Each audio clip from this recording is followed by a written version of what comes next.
السلام علیکم ورحمۃ اللہ اخوان. آج ہم جز 17 شروع کر رہے ہیں اور اس میں سورۃ الانبیاء ہے اور سورۃ الحج ہے.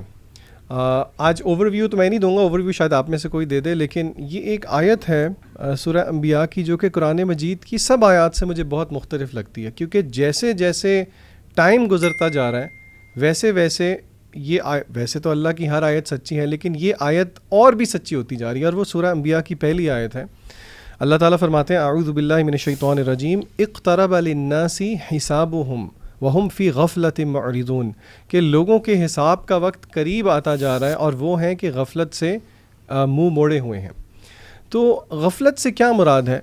اسکالرز نے اس کے بارے میں کافی لکھا ہے, اور خاص طور پہ ایک بک ہے مل بھی جاتی ہے, شیخ صالح المنجد کی بک ہے دل کا بگاڑ, اردو میں بھی موجود ہے, انگلش میں میرا نہیں خیال اس کا ترجمہ ہوا ہوا یا نہیں ہوا ہوا. تو انہوں نے باقاعدہ ایک پورا اس پہ چیپٹر باندھا ہے اور انہوں نے اس کی تعریف بھی کی ہے, کچھ آیات بھی لے کے آئے ہیں. تو انہوں نے غفلت کی کچھ کیٹیگرائزیشنز کی ہیں, تو ان میں سے 2-3 میں آپ کے سامنے رکھوں گا انشاءاللہ. سب سے پہلی غفلت وہ کہتے ہیں کہ جنرل نیک اعمال سے غفلت, کہ انسان جو ہے وہ نیک اعمال میں غفلت کرتا ہے, اور اس کی دلیل وہ کیا دیتے ہیں, وہ کہتے ہیں کہ قیامت کے دن انسان ریگریٹ کرے گا اس چیز کو. سورہ قاف کی آیت ہے لقد كنت في غفلة هذا فكشفنا عنك غطاءك فبصرك اليوم حديد, کہ اس دن اس سے کہا جائے گا کہ تو پہلے غفلت میں پڑا ہوا تھا لیکن آج تیری نظر بالکل تیز ہو گئی اور تجھے نظر آنا شروع ہو گیا. بالکل اسی طرح اعمال کی غفلت کا موت کے وقت بھی انسان کو پتہ لگے گا, جب انسان موت کے وقت اللہ کو کہے گا کہ لولا اخرتنی الی اجل قریب, یا اللہ مجھے تھوڑا سا موقع دے دیں, فاصدق واکن من الصالحین, کہ میں صدقہ کر دوں اور میں نیکوکاروں میں سے ہو جاؤں.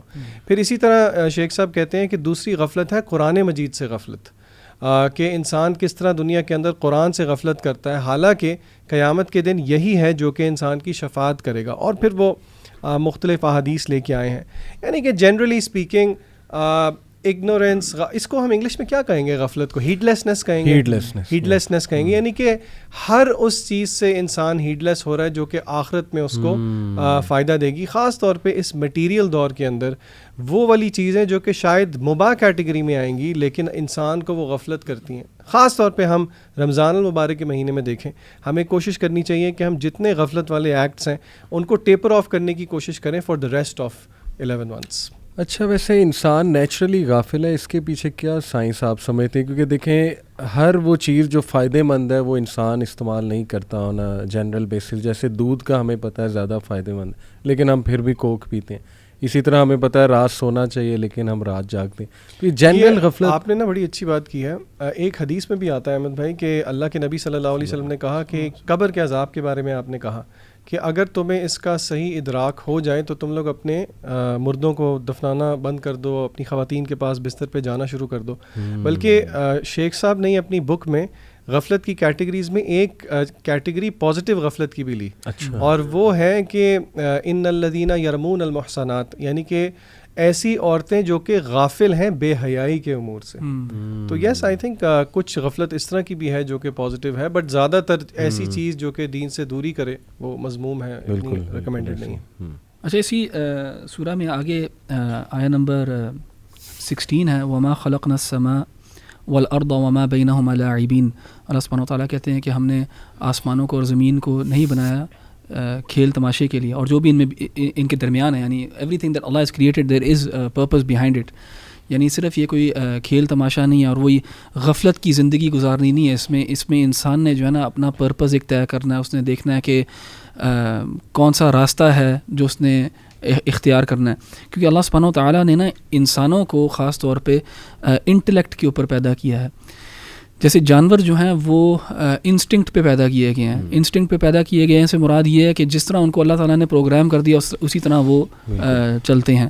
یعنی جو جتنے بھی جانور ہیں آپ دیکھیں گے سارے انسٹنکٹ کے اوپر چلتے ہیں. ان کے اندر کوئی انٹلیکٹ نہیں ہوتا جس سے وہ چوز کر سکیں رائٹ فرام رانگ. ان کے اندر کوئی ایتھکس نہیں ہوتے, کوئی مورلز نہیں ہوتے, وہ بس انسٹنکٹ کے اوپر چلتے ہیں. ہاں, جس طرح اللہ تعالیٰ نے پروگرامنگ کر دی اسی پروگرامنگ کے تحت وہ چل رہا ہوگا. انسان کو اللہ تعالیٰ نے انٹلیکٹ دیا اور اختیار دیا, اور انسان کو چاہیے کہ اپنے انٹلیکٹ کو یوز کرے اپنے اختیارات کے لیے. کہ چوز کرے کہ کیا چیز میرے لیے بہتر ہے کیا چیز نہیں ہے. جیسے علی بھائی آپ نے کہا نا کہ ہمیں پتہ ہے کہ فار ایگزامپل دودھ جو ہے وہ زیادہ ہیلدی ہے ایز اپوز ٹو کوک یا پیپسی. تو انٹلیکٹ کا تقاضا یہ ہے کہ دودھ جو ہے وہ زیادہ پیا جائے. تو اللہ سبحانہ و تعالیٰ چاہتا ہے ہمیں کہ ہم اپنے لیے جو ہے جو the choices that we make in this life وہ عقل کی بنیاد کے اوپر ہوں. اینڈ یہ تو بالکل ہی بے عقلی سی بات ہے کہ یہ سب کائنات جو ہے اس کا کوئی مقصد ہی نہ ہو. جیسے ہمارے سامنے اتنی زیادہ چیزیں پڑی ہیں, یہ مائکرو فون پڑا ہے, یہ ٹیلی فون پڑا ہے, جو ہم نے جوتے پہنے ہوتے ہیں ان تک کا ایک پرپز ہوتا ہے. لیکن ہم یہ کیسے کہہ سکتے ہیں کہ ہماری اپنی جو تخلیق ہے اس کا کوئی پرپس ہی نہیں ہے, بالکل بے مقصد ہے, اور بس انسان زندگی کو ایسی گزارے جیسے کوئی آگے کوئی گول نہیں ہے, کوئی اینڈ نہیں ہے. تو انسان کو چاہیے کہ وہ اپنا جو ہے نا مقصد تلاش کرے, اور وہ اللہ تعالیٰ نے فطرت کے اندر وضع کیا ہوا ہے, اور وہ اللہ تعالیٰ کی پہچان ہے, اور پھر اللہ تعالیٰ کو پہچانے, اور پھر اللہ تعالیٰ سے جڑے, اور پھر اللہ تعالیٰ نے جو کہا ہے وہ کرے, اور جس چیز سے اللہ تعالیٰ نے روکا ہے اس سے رک جائے. اسی طرح اللہ تعالیٰ نے اسی سورہ کے اندر آگے کا کل نفس ذائقۃ الموت, کہ ہر جو انسان ہے وہ موت کو چکھے گا, ہر زندہ چیز جو ہے وہ موت کو چکھے گی. ٹھیک ہے, وَنَبْلُوكُمْ بِالشَّرِّ وَالْخَيْرِ فِتْنَةً, اور ہم تمہیں آزمائیں گے شر سے اور خیر سے بھی, یعنی دونوں چیزوں سے آزمائش ہوگی. ہم خیر سے بھی آزمائیں گے, تمہیں خیر دے کے بھی آزمایا جائے گا, اور شر سے بھی آزمایا جائے گا. اور کبھی کبھار ہم سنتے ہیں کہ اولاد بھی یہ جو ہے ایک فتنہ ہے, اور فتنہ ہم اس کو بالکل ایک نیگیٹو کونوٹیشن دیتے ہیں, لیکن اللہ تعالیٰ نے یہ کہا ہے کہ خیر کی چیزیں بھی ہیں, وہ بھی فتنہ ہو سکتی ہیں. اولاد مثال کے طور پہ فتنے کا باعث بن سکتی ہے انسان کے لیے, اگر وہ اولاد جو ہے اولاد کی وجہ سے حرام کی طرف چلا جائے. تو وَإِلَيْنَا تُرْجَعُونَ, تو ادھر بھی اللہ تعالیٰ نے کہا کہ تمہیں مقصد دیا گیا. پہلی آیت میں بتایا کہ تمہارا ایک مقصد ہے, اور تم نے موت کو چکھنا ہے, تمہیں ٹیسٹ کیا جائے گا, اور پھر تم نے ہمارے پاس آنا ہے. اور بیسکلی اسلام کا پورا جو فلسفہ ہے نا زندگی کا, وہ یہی ہے کہ اللہ تعالیٰ نے ہمیں پیدا کیا ہے, اس نے مقصد کے ساتھ پیدا کیا ہے, اینڈ کسی کھیل تماشے کے لیے نہیں. اور اس مقصد کا حصہ یہ ہے کہ اللہ تعالیٰ تمہیں آزمائے گا, اور اس آزمائش میں تم کامیاب ہوتے ہو یا ناکام ہوتے ہو, اور پھر اللہ تعالیٰ کی طرف لوٹ کے واپس جانا ہے, جہاں پہ پھر حساب کتاب ہوگا. ماشاء اللہ جی, امیزنگ. میں سورہ انبیاء سے جو انشاءاللہ آج آپ کے ساتھ انسائٹ شیئر کرنا چاہوں گا. ویسے تو ماشاءاللہ سورہ انبیاء میں جو یہ پیسج ہے نا, ورس 80 to 90, یہ مجھے بہت تقویت دیتا ہے, کیونکہ اس میں اللہ سبحانہ و تعالیٰ نے انبیاء کا ذکر کیا ہے کہ even they were tested and tried, ان پہ بھی اتنی مشکلات آئی تھیں, جیسے بیماری. حضرت ایوب علیہ السلام کا ذکر ہے, اور پھر ان کی وہ دعا انی مسنی الضر وانت ارحم الراحمین. پھر دیکھیں کہ یونس علیہ السلام کا تذکرہ ہے, اور ان کی دعا ہے لا الہ الا انت سبحانک انی کنت من الظالمین. بٹ یہ کہ میں جو انشاءاللہ ڈسکس کرنا چاہوں گا وہ ورس نمبر 96 ہے, اور یہ بڑا انٹرسٹنگ ٹاپک ہے یاجوج ماجوج کے حوالے سے. تو تھوڑا سا میں چاہوں گا کہ اس کو ایکسپلین کروں. حتی اذا فتحت یاجوج وماجوج وہم من کل حدب ینسلون, یہاں تک کہ جب یاجوج ماجوج کھول دیے جائیں گے اور ہر بلندی سے وہ نکل پڑیں گے. دیکھیں اس کا تذکرہ سورہ کہف میں بھی ہے یاجوج ماجوج کا. یہ کون ہے؟ ایک قوم تھی, ذوالقرنین علیہ السلام جو تھے انہوں نے ان کو دیکھا فساد مچاتے تھے, لوگوں نے شکایت کی کہ قتل و غارت کرتے ہیں, فساد کرتے ہیں.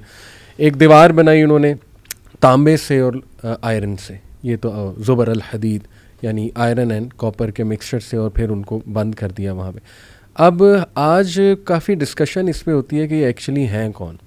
ایک اسکول آف تھاٹ ہے کہ یہ انسان ہی ہیں, اکثر تو چائنیز بنا دیتے ہیں, چائنیز والا بھی ہے. ایک ہے جی کہ یہ انسان ہی ہے, یہ نکل چکے ہیں, اور یہ ترک اور منگولز کی جو اولاد تھی وہ ایکچولی یہ یاجوج ماجوج ہے. وہ اس کا استدلال کرتے ہیں کہ نبی اکرم صلی اللہ علیہ وسلم نے فرمایا نا کہ آج اتنا ہول کریٹ ہو گیا, عربس کے لیے ہلاکت ہو, کیونکہ یاجوج ماجوج کی دیوار میں اتنا ہول جو ہے وہ کریٹ ہو گیا. تو وہاں سے وہ کہتے ہیں کہ وہ نکلنا شروع ہو گئے تھے. ایک بہت ہی ایکسٹراڈینری ویو ہے, وہ یہ ہے کہ یاجوج ماجوج ایلینز ہیں, اور اس کا استدلال کیا جاتا ہے ایسے ان کے ایٹریبیوٹس کہ جی ان کے کان بہت بڑے بڑے ہوں گے, تو اسی طرح یہ کہ وہ سمندر کے سمندر پی جائیں گے, اور اسی طرح وہ بہت زیادہ تعداد میں ہوں گے, ملٹیٹیوڈز آف دیم. یعنی وہ حدیث میں آتا ہے نا کہ 99 ورسز 1 کی ریشو, یہ قیامت والے دن جہنم میں جنہیں ڈالا جائے گا. تو اس حوالے سے تو وہ یہاں سے استدلال کرتے ہیں کہ اتنی تعداد ہیومن بینگز کی کیسے ہو سکتی ہے, یہ تو کوئی اور ہی چیز ہے. اسپیشلی جب وہ یہ ہے نا کہ وہ اوپر سے بلندی سے آئیں گے, تو بلندی سے وہ مراد لیتے ہیں کہ یعنی پتہ نہیں آسمان کے کوئی دروازے کھلیں گے, کوئی پورٹل کھلے گا, وہاں سے وہ نیچے آنا شروع ہو جائیں گے. اینی وے, تیسرا ایک جو ہے نا اسکول آف تھاٹ اس میں یہ ہے, وہ کہتے ہیں کہ یہ ایکچولی جیوز ہیں, اور وہ کہتے ہیں کہ یہ سب میٹافورک باتیں ہیں کہ وہ سمندر پی جائیں گے, وہ تعداد میں بڑے زیادہ ہوں گے. ایکچولی وہ یہ کہتے ہیں کہ دیکھیں ٹیکنیکلی اسپیکنگ جیوز نے سب کو اپنا قائل تو کر لیا اپنے سسٹم کا, تو آلموسٹ ہر بندہ یاجوج ماجوج ہے, اور بہت ہی کم لوگ جو ہے نا وہ اس فتنے سے بچے ہوئے ہیں اور وہ یاجوج ماجوج نہیں ہیں. تو یہ میں آپ بھائیوں سے بھی پوچھنا چاہوں گا, ویسے تو بڑے کلیئر ہے کہ یہ نوح علیہ السلام کی اولاد میں سے ہیں, یہ تو صحیح حدیث کی روشنی میں بالکل آتا ہے. پھر یہ کہ ان کو حضرت عیسیٰ علیہ السلام ڈیفیٹ کریں گے, اور ڈیفیٹ نہیں کر سکیں گے کیونکہ تعداد میں بہت زیادہ ہیں, تو پھر اللہ تعالیٰ ایک بارش برسائیں گے غالباً, اس سے ان پہ موت طاری ہو جائے گی, اور پھر پرندے آئیں گے بڑی بڑی گردنوں والے, وہ ان کی لاشیں اٹھا کے لے جائیں گے. تو میرے تو خیال میں کہ یہ شاید کوئی انسان ہی ہے سرکش قسم کے جو کہیں پہ اس وقت بند ہیں, اور ابھی انہوں نے آنا ہے یا آ چکے ہیں. یہ بڑا ایک جو ہے نا وہ سوال بار بار جو ہے ریز ہوتا ہے. احمد بھائی, میرے خیال سے احمد بھائی سے بھی ہم پوچھتے ہیں, لیکن ایک چیز جو میں نے اپنی انڈرسٹینڈنگ کے لیے اس میں ایک چیز سمجھی ہوئی نا, کیونکہ یہ غیبی امور ہے, اور یہ جو آپ ساری باتیں بتا رہے ہیں of course we accept them as opinions, لیکن بہرحال اس کو ہم تفسیر نہیں کہتے. بالکل بالکل. اور اس چیز میں ہمیں تھوڑا کیئرفل بھی رہنا ہے, خاص طور پہ سورہ آل عمران کی جو آیت ہے جس میں اللہ تعالیٰ نے قرآن مجید کی آیات کو محکم متشابہ میں کہا. بہرحال یہ ایک متشابہ چیز ہے, but again that being said اس طرح کی پاسبلٹیز, جب ظاہری بات ہے کوئی بات کرتا ہے تو پھر انسان سوچتا تو ہے, خاص طور پہ آپ نے جو کاپر اور آئرن کی بات کی اور اس سے ریلیٹڈ وہ میگنیٹک فیلڈ والی بھی بات کر رہے تھے, تو واللہ عالم. اصل میں اس میں نا یہ مشکل سوال ہے, اور اس کے بارے میں حتمی طور پہ کچھ بھی کہنا نا بڑا مشکل ہے, کیونکہ روایات کو سب کو اگر آپ اکٹھا کرتے ہیں نا تو ان کو پہلا سوال یہ ہے کہ کیا یہ روایات جو ہیں ان کو ہم ایک لٹرل سینس میں لیں گے کہ ایک میٹافوریکل سینس میں لیں گے. ویسے تو اصول تو یہی ہے کہ بائی ڈیفالٹ ہم لٹرل لیتے ہیں unless and until there is a reason to not do so. لیکن یہاں پہ اتنی زیادہ انفارمیشن ہے, اور وہ انفارمیشن جو ہے وہ اتنی ایکسٹرا آرڈنری ہے کہ اس کے اوپر جو ہے نا ایک حتمی بات کرنا بڑا مشکل ہے. تو اس لیے میں سمجھتا ہوں کہ جو لوگ بھی کوئی اوپینین پریزنٹ کرتے ہیں اور وہ ڈائریکٹلی نصوص کے ساتھ ٹکراتا نہیں ہے تو اس میں اتنا کوئی مسئلہ نہیں ہے, لیکن اس اوپینین کو پھر دی اوپینین بنا لینا اور اسی کو کہنا کہ یہی بالکل ٹھیک ہے, وہ ایک پرابلم ہو سکتا ہے. بالکل. لیکن آپ نے اپنا ویو نہیں بتایا. میرا ویو کہ وہ زندہ ہیں اور وہ آپ کو لگتا ہے وہ میں آپ کو جینوئنلی بتاؤں, میرا اپنا ویو جو ہے نا اس پہ میں نے اس پہ اپنی تھنکنگ کو سسپینڈ کیا ہوا ہے, کیونکہ میرا واقعی میں کوئی ویو نہیں ہے اس کے اوپر. ایک زمانے میں جب میں نے ان چیزوں کے بارے میں بہت زیادہ پڑھا تھا تو میں I couldn't orient my mind to any one thing and say کہ ہاں یہ I just accept it as the truth from اللہ سبحانہ و تعالیٰ. اور مجھے 100% مجھے بالکل نہیں پتا کہ یہ اس کی ریئلٹی کیا ہے کیا نہیں ہے. زومبی اپوکلپس بھی ہو سکتا ہے, کچھ لوگ یہ بھی کہتے ہیں. میرا خیال ہے اس میں نا اصل میں اس کے مقصد کو تھوڑا سا غور کرنا چاہیے کہ اللہ تعالیٰ نے یہ جو اس طرح کی چیزیں ہمیں بیان کی ہیں غیبی امور کے, ان کے مقاصد اور آبجیکٹیوز کیا ہیں. کیا اس کا ایک آبجیکٹیو ہمیں فیسینیٹ کرنا ہے, صحیح, یا پھر ہمیں ایک آ کی فیلنگ ہمارے اندر ڈیولپ کرنی ہے. صحیح ہے. تو ڈیفینیٹلی یہ فیلنگس تو آلریڈی ڈیولپ ہو جاتی ہیں الحمدللہ جب آپ حدیث کو پڑھتے ہیں اور آیات کو پڑھتے ہیں, اور وہ جیسے انہوں نے کہا نا ایکسٹرا آرڈنری انفارمیشن آپ کو ملتی ہے. اور میرا خیال ہے کہ اس سے زیادہ نا اصل میں اللہ تعالیٰ ہم سے چاہتے ہیں کہ ہماری نا عقل کی جو سبمیشن ہے وہ اللہ ہم سے چاہتے ہیں کہ میرا بندہ جو ہے وہ اس کے بارے میں جاننے کے بعد اس کا ایٹیٹیوڈ اور بیہیویئر کیا ہے, کیا وہ اپنے آپ کو ہمبل کرتا ہے کہ نہیں کرتا. صحیح. اصل میں سمجھتا ہوں کہ جب ہم اس کی انٹرپریٹیشنز کرنا شروع کر دیتے ہیں نا, اور وہ جو ہے نا وما یعلم تأویلہ الا اللہ والراسخون فی العلم یقولون آمنا بہ, اللہ نے یہاں پہ دو ایٹیٹیوڈس بیان کیے. ایک ایٹیٹیوڈ ہے جو ایسی متشابہات کے پیچھے جاتا ہے, ان کی حقیقت تلاش کرنے کی کوشش کرتا ہے. تو اور اللہ تعالیٰ کہتے ہیں کہ لیکن راسخون فی العلم, جو اصل میں اللہ کے مطلوب بندے ہیں نا, ان کا رویہ یہ ہے وہ ایمان کی بات کرتے ہیں. یعنی وہ کہتے ہیں کہ اس سے میرے رب کی یہ وحدانیت ہے, میرے رب کی اس میں یعنی کمال ہے, اور وہ اس میں الٹیمیٹ سبمیشن جو ہے وہ اسے تلاش کرتے ہیں. میرا خیال ہے کہ ایز لانگ ایز یہ آیات اور یہ جو سارے معاملات ہیں اگر یہ ہمیں اس الٹیمیٹ سبمیشن کی طرف اور اللہ کے سامنے جو عاجزی کی طرف لے کے جا رہی ہے, تو میرا خیال ہے کہ یہ مقصد اس کا یہی ہے. بالکل صحیح. باقی دیکھیں ہم کبھی بھی 100% کسی چیز پہ پہنچ نہیں سکتے, اور میں سمجھتا ہوں کہ یہی اس کا سب سے بڑی آزمائش ہے اس پورے ٹاپک کے اندر. اور آپ پتہ لگا کے کرو گے کیا, مین تو ہے نا کہ آپ نے بچنا کیسے, اگر خدا نہ خواستہ وہ آ جاتے ہیں. انٹلیکچوئل ایروبکس تو آپ کو مل جائیں گے. ہاں لیکن اور وہ ایک حدیث میں بھی آتا ہے نا, صحابہ نے پوچھا نبی کریم صلی اللہ علیہ وسلم سے کہ قیامت کب آئے گی, تو غالباً آپ صلی اللہ علیہ وسلم نے جواب دیا کہ تم نے اس کے لیے کیا تیاری کی ہے. بالکل, تو یہ بھی ایک پرسپیکٹیو ہمیں دیتا ہے اس چیز کے بارے میں. میں اخوان جو آیات سورہ انبیاء کی آپ کے ساتھ 2 آیات شیئر کرنا چاہتا ہوں بالکل آغاز میں, یعنی آیت نمبر 1 ہے 22 اور 1 ہے 23, اور یہ 2 بہت بڑے مسئلے میں سمجھتا ہوں اس سے اللہ تعالیٰ حل کرتے ہیں. ایک ہے لو کان فیہما آلہۃ الا اللہ لفسدتا فسبحان اللہ رب العرش عما یصفون.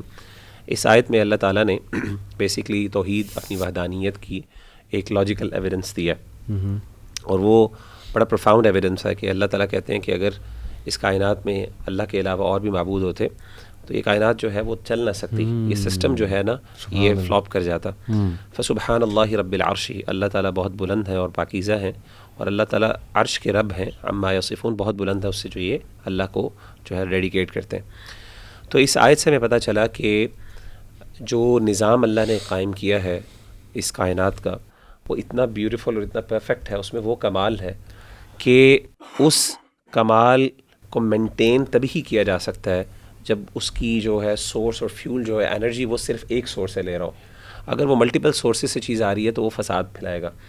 جیسے کہ اللہ تعالیٰ نے اس آیت میں کہا کہ بہت سے ظاہرہ آلہہ ہوتے, خدا ہوتے, تو آپس میں ظاہر ان کے اختلافات ہوتے, اور اتنی پرفیکٹ لیول پہ ہر چیز جو اپنی جگہ پہ اتنے جسے کہتے ہیں نا سوفسٹیکیٹڈ لیول, سوفسٹیکیٹڈ سٹائل میں, اور یہ ساری چیزیں جو ہم دیکھتے ہیں نظام کے اندر, تو سبحان اللہ یہ اللہ تعالیٰ کی یہ دلیل ہے کہ اللہ کی وحدانیت کی دلیل ہے. دوسری چیز جو اس میں اگلی آیت ہے نا وہ ہے لا یسأل عما یفعل وهم یسألون, کہ اللہ تعالیٰ سے سوال نہیں کیا جاتا کہ جو وہ کرتا ہے, جبکہ ان سے سوال کیا جاتا ہے. میں سمجھتا ہوں اس آیت میں نا اللہ تعالیٰ, یہ آیت ہمیں سکھاتی ہے کہ ہم نے اپنی ایکسپیکٹیشنز اللہ سے مینیج کس طرح کرنی ہے. دیکھیں میں سمجھتا ہوں کہ ون آف دا یعنی ریلیجنس کی طرف لوگوں کی انکلینیشنز کیوں ہوتی ہیں, خاص طور پہ آرگنائزڈ ریلیجنس کی وجہ سے, اس کی ایک بہت بڑی وجہ یہ ہے کہ ریلیجنس جو ہیں وہ بہت مشکل سوالوں کے جواب دے دیتے ہیں. ایسے سوالات جو ہانٹ کرتے ہیں فلاسفرس کو through out centuries. For example وہ 3 بڑے سوالات جن کو کہا جاتا ہے نا کہ انسان آیا کہاں پہ, انسان آیا کہاں سے, اور کیوں آیا, اور اس نے جانا کہاں. ایگزسٹینشیل کویسچنز ہیں, ریلیجن اس کا جواب دیتا ہے. لیکن یہاں پہ اللہ تعالیٰ اس چیز کو ہمیں سکھا رہے ہیں, یہ آیت سکھا رہی ہے کہ ہم نے اپنی ایکسپیکٹیشنز اس طرح مینیج کرنی ہے کہ ضروری نہیں ہے, اللہ نے تمہارے بڑے سوالات کے جوابات دے دیے ہیں, لیکن اللہ سے یہ ایکسپیکٹ نہ کرو اللہ ہر چیز تمہیں بتائے گا. یعنی بہت سی ایسی چیزیں ہیں جو کہ ہمیں نہیں اس کے جوابات, اور یہ ہمیں ہمبل کرتی ہیں. جیسا تقدیر کا مسئلہ دیکھ لیں, یعنی تقدیر کے مسئلے کے بارے میں میرا خیال ہے کسی بندے کو یہ دعویٰ نہیں کرنا چاہیے کہ میں اس کی اصل حقیقت کو سمجھ چکا ہوں, نہیں کر سکتے. اسی طریقے سے آپ دیکھ لیں بڑے بیسک سوال ہے جیسے پرپز آف لائف کے حوالے سے کہ بھئی اللہ تعالیٰ نے انسان کو کیوں پیدا کیا, جب اللہ کو سب پتہ ہے, اور ہمارا ایمان ہے کہ اللہ کا علم اس چیز کو محیط ہے, احاطہ کیا ہوا ہے, اس کو پتہ ہے کہ کس بندے نے کدھر جانا ہے, کیا ساری چیزیں یہ انسان کی پیدائش سے کئی ہزار سال پہلے پتہ ہے, پھر بنایا کیوں. میرا سوال, میرے پاس اس کا شاید جواب نہیں ہے. ہم یہ کہتے ہیں کہ اس میں حکمت ضرور ہے کیونکہ وما خلقنا السماء والارض وما بینہما باطلا, لیکن وہ حکمت کیا ہے ہم نہیں جان سکتے. تو میرا خیال ہے کہ یہ اللہ تعالیٰ, اس سے نا انسان جو ہے وہ اللہ کے سامنے جو ہے وہ ہمبل بھی ہوتا ہے, اور انسان مایوس بھی نہیں ہوتا, کیونکہ اس کو پتہ ہے کہ میرے رب نے کچھ سوالوں کے جواب اپنے پاس رکھے ہوئے ہیں. وما يعلم تأويله الا اللہ. تو میں سمجھتا ہوں یہ بڑی پروفاؤنڈ آیات ہیں یہ 2 خاص طور پر. مغرب بھائی آپ کی جو بات ہے نا اسی کو میں ایک اور انداز میں بھی شیئر کروں گا آگے, کہ کچھ چیزوں کے بارے میں نا آپ نے بالکل صحیح کہا کہ اللہ سبحانہ وتعالیٰ نے ہمیں بتایا نہیں, اور اپنے تک وہ ان کے جوابات جو ہیں اپنے پاس ہی رکھے ہوئے ہیں. لیکن کچھ چیزیں ہیں جن کے بارے میں اللہ سبحانہ وتعالیٰ نے ہمیں بتایا ہے, اینڈ اگر وہ اللہ تعالیٰ ہمیں نہ بتاتا ان کے بارے میں تو انسانیت جو ہے وہ ہمیشہ ایک کشمکش میں ہی رہتی ہے, جو کہ ہم دیکھتے بھی ہیں. تو میں نے یہ یہاں پہ آیت ہے تورات کے بارے میں نا, وَلَقَدْ آتَيْنَا مُوسَى وَهَارُونَ الْفُرْقَانَ وَضِيَاءً وَذِكْرَىٰ لِلْمُتَّقِينَ. اللہ تعالیٰ نے کہا کہ ہم نے جو وحی نازل کی ہے موسیٰ علیہ السلام کے اوپر اور ہارون کے اوپر, وہ ایک فرقان ہے, رائٹ اینڈ رانگ میں ڈسٹنگوش کرنے والی چیز ہے, ڈفرینشیٹ کرنے والی چیز ہے, ایک لائٹ ہے. اللہ تعالیٰ کی جو وحی ہوتی ہے وہ ہمیں آنسرز بھی دیتی ہے کچھ چیزوں کے, اور بڑے کی کویسچنز کے آنسرز دیتی ہے. یعنی اللہ تعالیٰ نے کہا کہ یہ ایک کرائیٹیریا ہے جس کے تھرو آپ رائٹ اینڈ رانگ کو ڈسٹنگوش کر سکتے ہو. اگر ہم کلاسیکل سے لے کے ماڈرن فلاسفی کا جائزہ لینا کہ فلاسفرز نے تھرو آؤٹ دا سینچریز سوال کن چیزوں کے اوپر کیے ہیں, اینڈ ان کو ابھی بھی وہی سوال جو ہے ہمیشہ ریوزٹ ہو رہے ہوتے ہیں اور کوئی بھی اینکر ان کو کبھی نہیں ملا. اگر آپ پری سوکریٹک اسکالرس کو دیکھیں گے یا فلاسفرس کو دیکھیں گے, وہ بھی یہی سوال کر رہے ہیں, تھیلیز وغیرہ, اس کے بعد سوکریٹیز, پلیٹو, ایرسٹوٹل بھی, اور آج ماڈرن ڈے فلاسفرز بھی وہی سوال کرتے ہیں. اینڈ وہ 3 پرابلمز ہیں. ایک ہے پرابلم آف نالج جسے ہم اپسٹمالوجی بھی کہتے ہیں, ایک ہے پرابلم آف کانڈکٹ جسے ہم ایتھکس بھی کہتے ہیں, ایک ہے پرابلم آف گورننس جسے ہم پولیٹیکل سائنس کہتے ہیں. تو پرابلم آف نالج بیسکلی یہ ہے کہ ہم how do we know what we know, how do we find out what is true, کیا ریالٹی کیا ہے, کیا ہماری پرسیپشن ہے صرف, یعنی کہاں پہ اینکر ہے, کہاں سے ہم جو ہے نا چیزیں رائٹ اینڈ رانگ لیں گے, کہاں سے ہم نالج لیں گے. بیسکلی وہی جو ہے وہ آپ کا اسٹارٹنگ پوائنٹ ہے. اللہ تعالیٰ نے آپ کو دی یہ چیز اسی لیے تاکہ آپ جو ہے ان کچھ بیس ایکزیومیٹک پرنسپلز بنا لو, اس کے اوپر پھر اپنی سوچ اور عمارت کو کھڑا کرو. کیونکہ اگر اللہ تعالیٰ یہ نہیں دے گا نا تو ہمیشہ یہ آپ دیکھیں گے فلسفے میں یہ پرابلمس کبھی بھی سالو نہیں ہوئے, ہمیشہ نئی چیزیں آتی رہتی ہیں اور پھر پرانی چیزیں ریوزٹ ہوتی رہتی ہیں. مطلب فار ایگزامپل آج کل ماڈرن فلاسفی کے اندر پلاٹونک جو آئیڈیاز ہیں وہ بہت زیادہ ریوزٹ ہو رہے ہیں. سو وہ ایک سائیکل کے اندر انسان جو ہے گھومتا رہتا ہے. اسی طرح پرابلم آف کانڈکٹ جو ہے, what is right conduct and what is wrong conduct, غلط اور صحیح چیز کیا ہے, رائٹ اینڈ ایول کیا ہے, ایتھکس, ایتھیکل ماڈل کون سا والا آپ نے فالو کرنا ہے, کانسیکوینشلسٹ ماڈل فالو کرنا ہے, یوٹیلیٹیرین ماڈل فالو کرنا ہے, الٹروسٹک ماڈل فالو کرنا ہے, ورچو ایتھکس فالو کرنا ہے. فرق ماڈلز ہیں. اللہ تعالیٰ جو ہے نا ہمیں ایک وحی دیتا ہے جس کے جو کرائیٹیرین ہے ڈیسائیڈ کرتا ہے کہ رائٹ چیز کیا ہے, رانگ چیز کیا ہے. ہمارے لیے بڑا آسان ہو جاتا ہے ایتھکس کے لحاظ کے اندر رائٹ اینڈ رانگ کانڈکٹ, اور اسی کے اوپر بلڈ کرتا ہے گورننس, کس قسم کی گورننس ہونی چاہیے, سوورینٹی کس کی ہونی چاہیے. یہ پولیٹیکل سائنس کا جو ہے بہت بڑا ٹاپک ہے. سوورینٹی کس کی ہونی چاہیے, پیپل کی ہونی چاہیے, مونارک کی ہونی چاہیے, وہ بھی ساری چیزیں جو ہے وحی ہمارے لیے حل کر دیتی ہیں. تو جو ہیومن ایکسپیرینس کے اندر جو وحی, جو فرقان اور جو لائٹ پرووائڈ کرتی ہے, اگر ہم اس کو ترک کرتے ہیں تو ہم دیکھتے ہیں کہ فلاسفی میں وہی جو ہے نا چکر کاٹ رہے ہوتے ہیں انسان. یعنی یہ کہنے کا مطلب ہے کہ اللہ تعالیٰ نے انسان کے بڑے مسئلوں کو حل کیا. بالکل. اور دیر آر سرٹن اسپیکٹس جن کو اللہ تعالیٰ نے کنسیل بھی کیا ہے اور اس کے پیچھے حکمت ہے. بالکل. کیونکہ وہاں پہ اللہ تعالیٰ کا مقصود انسان کے ساتھ یہ ہے کہ اللہ تعالیٰ کے سامنے انسان عاجز بھی ہو اور تفویض کرے اس چیز کو اللہ کے پاس. کیونکہ اگر ہر چیز کیونکہ دیکھیں اخی, میں نے دیکھا ہے کہ ہر چیز کا جو جواب مل جانا نا یہ ایروگنس کریٹ کرتا ہے. میں پچھلے دنوں رچرڈ ڈاکنس کی ایک کتاب میں پڑھ رہا تھا, تو اس نے یہ کہا تھا کہ وی ہیو کلڈ, یعنی اس کا مطلب یہ تھا, میں پیرافریز کر رہا ہوں, کہ بیکاز وی ہیو آلریڈی, ہمیں پتہ چل گیا ہمیں سولوشن, تو خدا کی ضرورت نہیں ہے. کیونکہ دے یوز ٹو بلیو کہ خدا, وہی میری بات ہے کہ خدا کی ایگزسٹنس تبھی نیسیسیٹیٹ کرتی ہے جب آپ پاس جوابات نہیں ہیں, یعنی گیپس ہے, گاڈ آف دا گیپس جس کو کہتے ہیں. تو انہوں نے کہا جب ہمیں انفارمیشن مل گئی, ہمیں جوابات مل گئے ہیں, تو ہمیں گاڈ کی ضرورت نہیں ہے. اسی لیے جو میں سمجھتا ہوں کہ one of the problems with evolution is کہ یہ بیسکلی, یعنی اس کو پاپولرائز کرنے کی ایک بہت بڑی وجہ یہ ہے کہ یہ آپ کو آلٹرنیٹیو دیتی ہے خدا کی کریشن کا, جو کریشنسٹ تھیوری ہے اس کا ایک آلٹرنیٹیو دیتی ہے. اس وجہ سے اس کو پاپولرائز بہت زیادہ کیا جاتا ہے, because it سالوز the problem that they were facing actually, کہ ہمیں مسئلہ پتہ چل گیا. اللہ معاف کرے, جزاک اللہ خیر. ایک اور آیت جو میں خاص طور پہ جو اس میں سورہ جو دعا ہے سیدنا یونس علیہ الصلوۃ والسلام کی, سیدنا یونس علیہ الصلوۃ والسلام کا جو کیریکٹر ہے میرے لیے بڑا فیسینیٹنگ ہے بروز. اور اس کی بہت بڑی وجہ یہ ہے کہ سیدنا یوسف علیہ الصلوۃ والسلام کو نا ہمیشہ ہلکا سمجھا گیا ہے انبیاء میں. اور اس کی ایک بہت بڑی وجہ یہ ہے کہ اسے کیسے پتہ چلتا ہے, ایک تو ظاہر ہے وہ واقعہ ان سے غلطی ہوئی اور جس کی وجہ سے وہ مچھلی کے پیٹ میں گئے. اور خاص طور پہ جیسے حدیث میں بھی آتا ہے کہ اللہ کے رسول صلی اللہ علیہ وسلم نے فرمایا کہ تم میں سے کوئی مجھے یہ نہ کہے میں ان سے بہتر ہوں. اس کا مطلب ہے کہ لوگوں کی ان کے بارے میں تھوڑی سی, یعنی یہ ایسی تھی فیلنگ کہ یہ وہ شاید اس لیول کے پیغمبر نہیں ہے, یا پھر یہ اس جو پیغمبروں کے بارے میں ہمارا ایک لیول آف رسپیکٹ ہوتا ہے, شاید لوگ اس کو وہ ان کو نہیں دے پاتے. لیکن اللہ تعالیٰ نے حضرت یونس علیہ الصلوۃ والسلام کو ایک بہت خاص مقام دیا. یہ واحد وہ قوم ہے, جیسے کہ ہم سورۃ یونس علیہ الصلوۃ والسلام میں کہا تھا, ہم نے بات کی تھی کہ جن کی قوم کو اللہ تعالیٰ نے ایگزمپشن دی تھی, یعنی انہوں نے عذاب کے آثار سامنے آنے کے باوجود, توبہ کرنے کے باوجود, یعنی توبہ کی, تو اللہ تعالیٰ نے ان کی قوم کو معاف کر دیا. سبحان اللہ. اور خاص طور پہ یہ جو دعا ہے جس کے بارے میں کئی احادیث میں کئی علماء کی رائے بھی ہے کہ اسم العظم ہے جو ان کی ہے, لا الہ الا انت سبحانک انی کنت من الظالمین. تو یہ حدیث جو ہے خاص طور پہ اس بارے میں اللہ کے رسول صلی اللہ علیہ وسلم سے صحابہ نے پوچھا کہ اللہ کے رسول اگر آج بھی کوئی بندہ اس طریقے سے دعا مانگے حضرت یونس علیہ الصلوۃ والسلام کی, تو کیا اللہ تعالیٰ قبول فرمائیں گے اس کو اور اس کے مسئلے کو حل کر دیں گے؟ اللہ کے رسول نے کہا بالکل.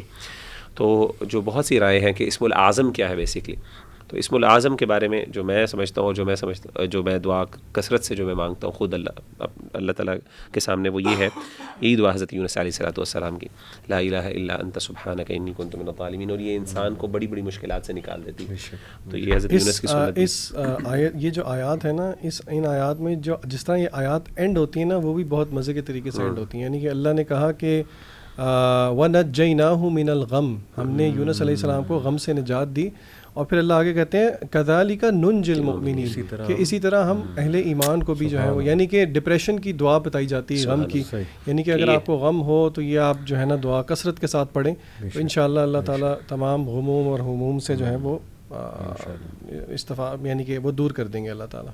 اچھا جی، ایک آیت جو سورہ حج سے میں نے اپنے سامنے کھول کے رکھی ہوئی ہے، یہ میں سمجھتا ہوں ہر مسلمان کے لیے ایک لٹمس ٹیسٹ ہے. آیت نمبر 11 ہے سورہ حج کی. اللہ تعالیٰ اس آیت میں فرماتے ہیں وَمِنَ النَّاسِ مَن يَعْبُدُ اللَّهَ عَلَى حَرْفٍ، اور لوگوں میں سے کچھ ایسے بھی ہیں جو کہ اللہ تعالیٰ کی عبادت کرتے ہیں حرف پہ کھڑے ہو گئے، یعنی کہ at the verge of faith.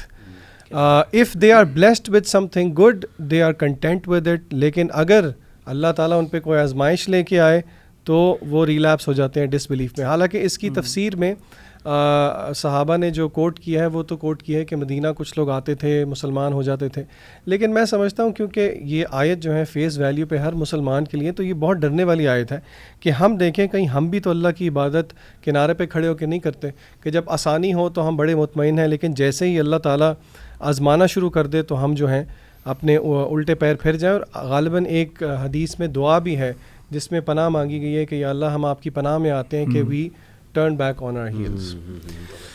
یہ اتنی امپورٹنٹ ہے کہ میں نے بھی یہی سلیکٹ کی ہوئی تھی، تو میں بھی اس پہ انشاءاللہ 2-3 پوائنٹس، اسی لیے آپ تھوڑا سا اسمائل کیے تھے جب جی میں نے بالکل. لیکن انشاءاللہ اگلا پوائنٹ آپ اس میں پلیز ایڈ کر دیجیے گا، خسیرت دنیا والآخرہ. اللہ تعالیٰ نے کہا کہ انسان جو ہے نا وہ دنیا کے لحاظ سے بھی خسارے میں پڑتا ہے اور پھر آخرت کے لحاظ سے بھی. جی. تو اس میں سب سے پہلے جیسے ذیشان نے کہا لٹمس ٹیسٹ ہے. دیکھیں اس میں نا ایک کنفیوز مسلم کی سچویشن بیان کی گئی ہے جو ایج پہ کھڑا ہے. جیسے نا ایک بیٹل فیلڈ پہ نا ایک بندہ بالکل کونے میں کھڑا ہوتا ہے اور وہ دیکھ رہا ہوتا ہے کہ یار فتح ہو گئی تو میں آگے چلا جاؤں گا، نہیں ہوئی تو بھاگ جاؤں گا.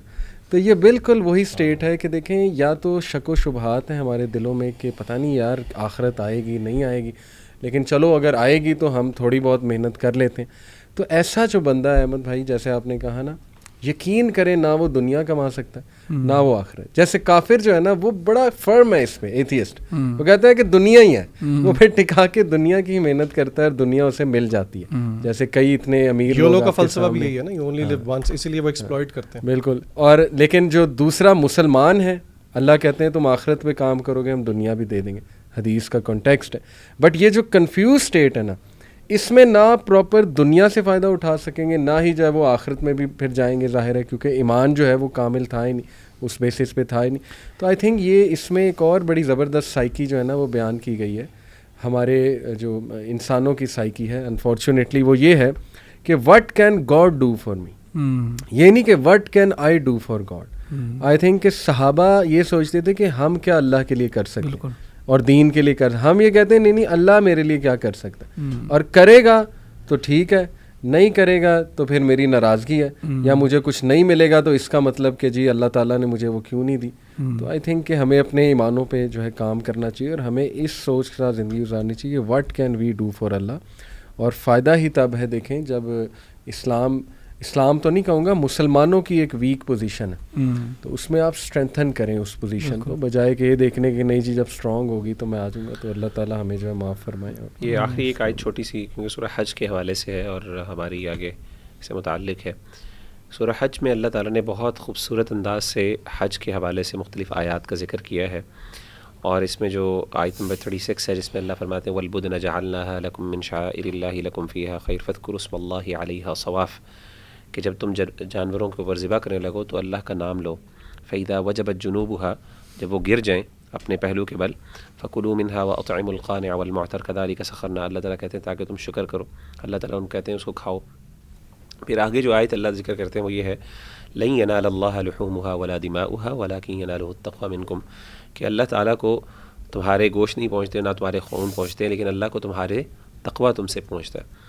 تو ان ادر ورڈس اس کا مطلب یہ ہے، جیسے کہ ہم پہلے بھی اس چیز کو ریٹریٹ کر چکے ہیں، کہ انسان جو بھی دین اسلام کے پہ چلتا ہے اور جو بھی اللہ کی بات مانتا ہے، اصل میں اس کا فائدہ انسان کو ہوتا ہے، اللہ تعالیٰ کو اس سے کچھ بھی نہیں ملتا. اور میں کہتا ہوں یہ اللہ کا کیا یعنی رحمت ہے کہ گوشت بھی انسان اپنے لیے ذبح کرتا ہے، اس کو کھاتا بھی خود ہے، اس سے فائدہ بھی، نرشمنٹ بھی اسی سے لیتا ہے، لیکن اس کی وجہ سے اللہ تعالیٰ اس کے درجات بلند کرتے ہیں، اللہ اس کو اپنا مقرب بنا لیتے ہیں. سبحان اللہ. اور میں دیکھتا ہوں کہ یہ جو روزے کی کیفیت ہے خاص طور پہ آج کل، کہ اس میں بھی انسان جو ہے وہ اپنی بھوک برداشت کر رہا ہے، اور اس طریقے سے اس کے فائدے انسان کو ہو رہے ہیں، انسان کا نفس پہ کنٹرول آ رہا ہے، انسان کا جو ہے وہ جسم یعنی اس سے فائدے اٹھا رہا ہے، انسان کا عزم وہ اس سے پختہ ہو رہا ہے، سائیکولوجیکلی اللہ تعالیٰ کے قریب ہو رہا ہے، مطلب ہزاروں طریقے ہیں، اور آ جا کے اللہ تعالیٰ انسان کو اپنے قریب کر رہے ہیں اس کی وجہ سے. تو میں کہتا ہوں تقویٰ جو ہے نا، حج، اور حج میں بہت عاجزی ہے اخوان. آپ نے خود دیکھا، مطلب میں دیکھتا ہوں نا حاجیوں کی جب کبھی حالت دیکھیں آپ، یعنی نو میٹر وہ ملینئر ہے بلینئر ہے، لیکن جب وہ اینڈ آف حج پہ پہنچا ہوتا ہے نا، اس ٹائم وہ بیچارہ ریچڈ ہوتا ہے. میرا خاص طور پہ جو یوم العرفہ ہوتا ہے نا، عرفات کا دن، مجھے آج بھی یاد ہے. الحمدللہ میں نے حج جب کیا تھا تو عصر سے لے کے مغرب تک کا جو ٹائم ہوتا ہے نا خاص طور پہ، یعنی کہ وداؤٹ ایگزیجریشن وہاں پہ نا آپ کو سسکیوں کی آوازیں آ رہی ہوتی ہیں، یعنی کہ لوگ جہاں آپ جا رہے ہیں لوگ رو رہے ہیں، اللہ سے دعائیں کر رہے ہیں. یعنی کہ وہ جب تک آپ نے ایکسپیرینس نہیں کیا نا، آپ یقیناً ان آیات کو بہت اپریشیٹ کریں گے جب آپ وہ مومنٹ دیکھتے ہیں. تو اذن فی الناس بالحج یأتوک رجالا وعلی کل ضامر یأتین من کل فج عمیق لیشهدوا منافع لهم ویذکروا اسم اللہ. تو یہ میں سبحان اللہ، یہ آیات جو ہے نا سبحان اللہ، یہ بہت، یہ وہی والی بات ہے، یہ ایکسپیرینس کے ساتھ انسان فیل کر سکتا ہے. اللہ تعالی ہم سب کو حج پہ جانے کی توفیق عطا فرمائے. آمین.